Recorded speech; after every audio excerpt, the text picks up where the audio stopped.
As you watch this massive telescopic boom groan under tension, sagging toward the Earth in a terrifying arc, your first instinct is to look for the exit. This isn't a mechanical failure. It's a multi-million-dollar calculation, but there's a catch. If this 300-foot steel boom stayed perfectly rigid while lifting, the internal stress would shatter the steel joints instantly. Today, we're going forensic to see why the world's strongest machines are actually designed to flex.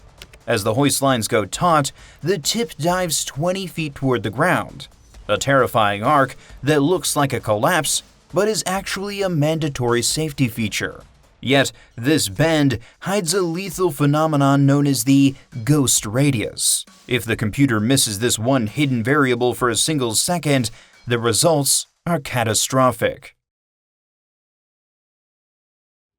To understand why a 1,000 metric ton capacity crane appears to sag like a fishing rod, we must look at the molecular level of the materials involved. Modern engineering has moved past the era of simply making components thicker and heavier to increase strength.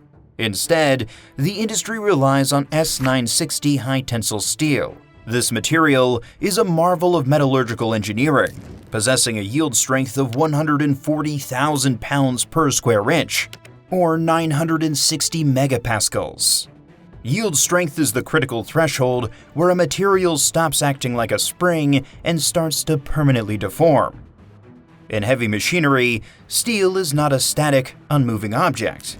It acts as an elastic spring. If the metal does not give to distribute the weight across its entire length, the force concentrates with lethal precision at the overlap joints and pins. Without this calculated deflection, the internal stress would lead to a catastrophic snap, turning a multi-million-dollar asset into a pile of scrap metal in milliseconds. To achieve this rating, the steel undergoes a rigorous quenching and tempering process to ensure the grain structure can withstand immense loading without fracturing. The secret to this controlled bending lies in the way the telescopic sections interact. Between each massive steel segment, there are nylon wear pads. Think of these as the cartilage in a human joint. They allow the steel sections to slide smoothly against one another while providing the necessary spacing for the boom to curve without grinding or binding. These pads are engineered from specialized polymers designed to handle extreme compressive loads while maintaining a low coefficient of friction. Every weld and every plate of S960 must be fact-checked and non-destructively tested to ensure it can handle the immense internal tension. In a machine of this scale, the sheer volume of high-tensile steel is staggering. We are talking about thousands of individual components, each machined to tolerances thinner than a human hair, all working in unison to manage hundreds of thousands of pounds of pressure. The cost of these materials alone is immense, reflecting the value of the technical precision required. We are pushing the very limits of what modern metallurgy can provide. Consider the long-term reality of these machines. How many cycles of extreme tension can the molecular structure of high-tensile steel truly endure before the invisible fatigue of time begins to outweigh the genius of its design? While vertical flex is a mandatory safety feature, it introduces two of the most lethal dangers in the industry: recoil and side loading. These are the moments where engineering theory meets the brutal reality of physics. When a massive weight is suddenly released, perhaps due to a rigging failure, the bent boom acts like a loaded catapult. The energy stored in that deflected steel must go somewhere. This is known as whiplash or recoil. In the heavy machinery world, this represents the peak of industry tension. Without hydraulic backstops, often called boom stops, this stored energy would whip the boom backward with enough force to crush the operator's cab or flip the carrier. These stops are nitrogen-charged cylinders designed to absorb the massive kinetic energy of a rebounding boom in a fraction of a second. The physics are unforgiving. The sudden change in momentum can exert forces far exceeding the crane's static lifting capacity. This recoil isn't just a vertical threat. It can cause the entire carrier to rock violently, testing the structural integrity of the outriggers and the stability of the ground beneath. If the nitrogen charge in these stops isn't precisely calibrated to the weight and length of the boom, the resulting whiplash can cause secondary structural failures, snapping hydraulic lines, or shearing connection pins that have already been stressed by the initial lift. Then there is the 2-degree rule. While these booms are gods of vertical strength, they are paper tigers when it comes to horizontal force. A side pull or a sudden wind gust causing just a 2-degree side sway can be fatal. These booms are designed to bend down, not out. A sideways deflection of just a few degrees can cause the telescopic sections to twist, folding a $15 million boom like a drinking straw. This is why we don't just look at the weight. We look at wind speed, swing speed, and the levelness of the ground with forensic intensity. Side loading introduces torsional stress, a twisting force that high-tensile steel is famously poor at resisting. Unlike vertical flex, which is distributed across the entire length of the boom, side loading concentrates all that destructive energy onto the edges of the wear pads and the inner walls of the boom sections. Once the boom begins to twist, the center of gravity shifts outside of the structural safety box, and at that point, no amount of hydraulic correction can stop the collapse. The stakes are raised even further when working in high-density urban environments or remote industrial sites where a mechanical failure doesn't just mean a lost machine, it means a complete work stoppage. We must manage both the internal tension of the steel and the external tension of the environment.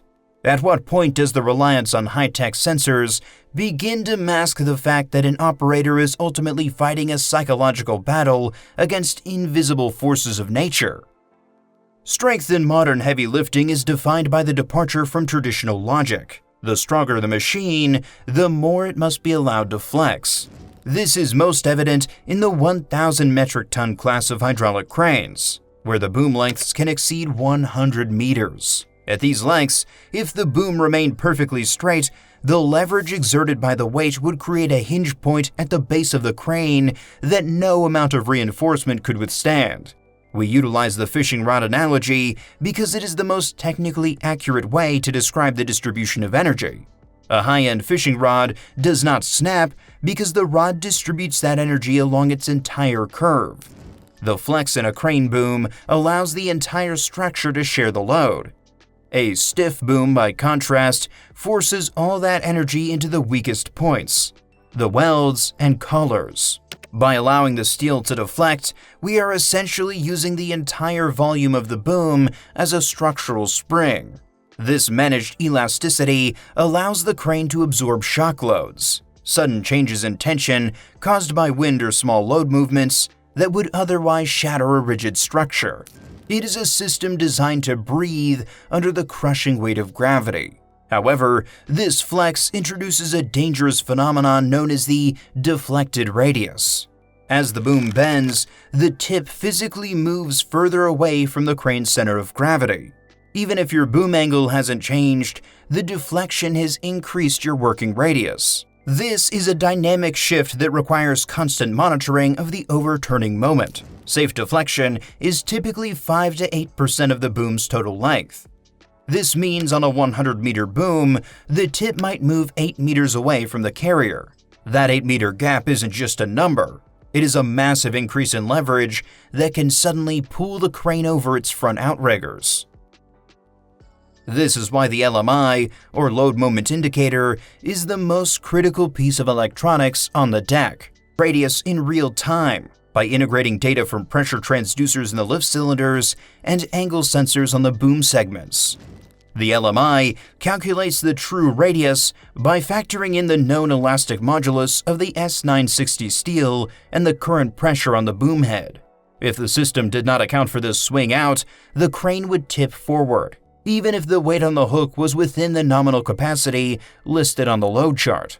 The machine is fighting a constant battle between structural integrity and the laws of physics. The complexity of these calculations is immense, providing the operator with a digital representation of a physical reality that is constantly shifting beneath their feet. If we look beyond the job site, we see that this engineering philosophy is a requirement for most large-scale infrastructure. This principle of engineered elasticity is a shared language across the most ambitious engineering projects on Earth. Look at the wings of a modern long-haul jet like the Boeing 787. At takeoff, those wings can flex upward by nearly 25 feet. If they were rigid, the turbulence of the upper atmosphere would snap the wing spars like dry twigs. Similarly, the world's tallest skyscrapers, such as the Burj Khalifa, are designed to sway several feet in high winds. Without this ability to shed wind energy through movement, the concrete and steel foundations would eventually succumb to shear forces. The infrastructure we utilize daily, high-rise commercial districts and massive suspension bridges, all rely on the ability of high-tensile alloys to give under pressure. If these structures were limited to perfectly rigid designs, the weight-to-capacity ratio would become so inefficient that construction and transportation costs would rise significantly. We are seeing a global shift toward these dynamic structures, where strength is defined by the ability to adapt rather than the ability to resist. When you see a boom flexing over a city skyline, you aren't just looking at a machine. You are looking at the practical limits of modern construction. As we wind down the technical specifications, remember that every millimeter of sag you see is a testament to human ingenuity. We have learned to work with the properties of steel rather than trying to overpower them. From the S960 high-tensile plates to the nylon wear pads that act as structural cartilage, the modern crane is a masterpiece of flexible engineering. This perspective on heavy machinery shows us that as projects become more ambitious, our machines must become more adaptable. The details matter, from the machine specifications to the cost of maintaining these high-end components. The next time you see a massive boom groaning and curving toward the ground, don't worry. That bend is the machine doing exactly what it was designed to do. It is distributing the weight, protecting the welds, and ensuring that the internal stresses stay within the 140,000 PSI limit. Rigidity is a relic of the past. The future of heavy lifting is built on the strength of the flex. Thanks for watching Hard Hat Industries, your source for serious machines doing real work. If you like this, hit like, subscribe, and turn on notifications so you don't miss what's next. Until then, keep your head down and your gear running.